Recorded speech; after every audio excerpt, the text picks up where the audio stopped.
നിങ്ങളുടെയൊക്കെ ഓണം സെലിബ്രേഷൻ എവിടം വരെയായി? എൻ്റെ ഫോണിലെ മൊബൈൽ സ്റ്റാറ്റസിൽ ഞാനിങ്ങനെ കാണും എല്ലാവരുടെ ഓണം സെലിബ്രേഷൻ. അപ്പം ഞാൻ ആ ദിവസത്തിന് വേണ്ടി വെയിറ്റ് ചെയ്യാണ്. എൻ്റെ സെലിബ്രേഷൻ എന്ന് വെച്ചിട്ടുണ്ടെങ്കിൽ എൻ്റെ ട്യൂഷൻ മക്കളുടെ കൂടെയാണ് ഞാനും എൻ്റെ ചേട്ടനും എൻ്റെ 3 മക്കളും. എൽസുവിന് ആദ്യത്തെ ഓണവും കൂടിയാണ്. അപ്പോൾ അത് ഭയങ്കര എക്സൈറ്റഡ് ആണ്. ഞാൻ ഇത്രയും സന്തോഷമായിട്ട് വോയിസ് കൊടുക്കുന്നത് ആദ്യമായിട്ടായിരിക്കും. കാരണം ഞാൻ ഈ വീട് അങ്ങേ വിട്ടു കൊടുക്കും എൻ്റെ ട്യൂഷൻ മക്കൾക്ക്. അവർ പട്ടുപാവാടയും മുണ്ടും ഷർട്ടും ഒക്കെ ഉടുത്ത് വന്നിട്ട് രസമാണ്. ഓണപ്പൂക്കളവും സദ്യയും പാട്ടും കളികളും ഒക്കെ ഇട്ട് നമ്മുടെ കുഞ്ഞു വീട് ശരിക്കും ഒരു ഓണ വീടായിട്ട് മാറും. ഞാൻ എന്താ കുറച്ച് കപ്പ ഉണ്ടായിരുന്നത് വേവിക്കാൻ വേണ്ടി വെച്ചിട്ടുണ്ട്.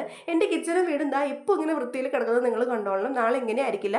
ഈ വീട് മൊത്തത്തിൽ പിള്ളേരുടെ കൺട്രോളിലായിരിക്കും. ചിരിയും കളിയും ഓട്ടവും പാട്ടും ഒക്കെ ആയിട്ട് ഇത്ര നാളും പഠിപ്പിക്കലും ടെക്സ്റ്റും നോട്ടും മാത്രമായിരുന്ന നമ്മുടെ വീട് നാളെ ചിരിയും കളിയും സന്തോഷവും സദ്യയൊക്കെ ആയിട്ട് അങ്ങ് മാറും. അപ്പം ഞാൻ വേഗം നമ്മുടെ വീടും എല്ലാം മൊത്തത്തിൽ അങ്ങ് ക്ലീൻ ചെയ്തിട്ടാണ്. നാളെ അലമ്പാകും, അലമ്പായിക്കോട്ടെ. എനിക്ക് ആ അലമ്പാകുന്നത് എനിക്ക് സന്തോഷമാണ്. കാരണം മക്കൾക്ക് വേണ്ടിയിട്ടല്ലേ.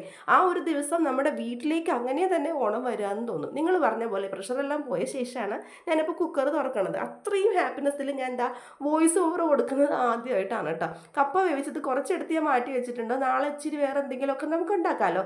അപ്പോൾ കപ്പ ബീഫ് റെസിപ്പി ഇതാണ്. വെന്ത കപ്പ വെച്ച കറിയിലൊക്കെ അങ്ങോട്ട് ഇളക്കി കൂട്ടുക, അത്രേ ഉള്ളൂ. ഒന്ന് ചൂടാക്കി എടുത്തിട്ടുണ്ട്. രാത്രി ഒരു 12 മണിയോട് കൂടി ചേട്ടൻ വീട്ടിൽ ലാൻഡ് ചെയ്യും.